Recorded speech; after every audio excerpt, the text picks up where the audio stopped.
Kombëtarja e Shqipërisë ka mbyllur përgatitjet për ndeshjen ndaj Polonisë e vlefshme për fazën play-off të Botrorit 2026, që do të luhet në orën 20:45 në stadiumin e Varshavës. Trajneri i kombëtarës së Shqipërisë Silvinjo dhe kapiteni Berat Gjimshiti dolën në konferencë për shtyp, teksa në fjalën e tyre ata vunë në dukje rëndësinë që ka kjo sfidë, ndërsa treguan se gjithë skuadra është gati për të arritur qëllimin e madh për të shkuar në finalet e Botrorit. Trajneri Silvinjo vlerësoi ekipin polak, trajnerin dhe futbollistët e kësaj përfaqësueseje, por tekniku brazilian theksoi se skuadra jonë është përmirësuar shumë nga viti 2023 deri më sot dhe konsideroi këtë takim si një nga më të rëndësishmit në karrierë. Parliamo di tanti di loro. Është një ndeshje shumë e rëndësishme për ne dhe për objektivin tonë për të shkuar në finalet e Botrorit.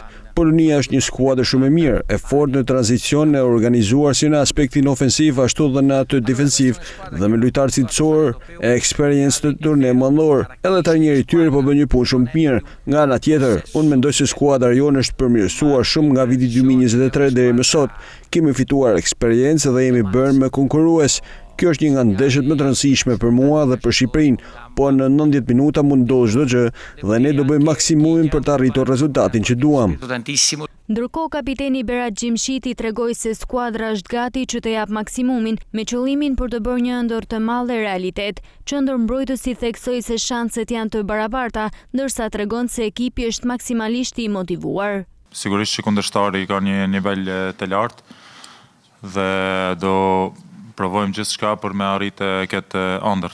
Unë besoj që ekipi do jetë gati, sepse është një rast i madh dhe besoj që nuk ka shumë lidhje eksperjenca në këto ndeshje, por është dëshira me vullneti djersa çdo gjë që lën në fushë dhe besoj që ai që është më i aftë do fitoj. Besoj që si kapiten me bo një histori kaq të madhe me Shqipërinë, besoj që do jetë e mrekullueshme dhe pa fjalë. Unë besoj që shanset kur të hysh në fushë janë gjithmonë 50-50, kështu që unë jam gjithmonë ai tip që hy në fushë gjithmonë përfitore. Atmosfera brenda grupit është shumë pozitive dhe i gjithë ekipi dhe stafi është i motivuar për të zhvilluar një ndeshje të mirë.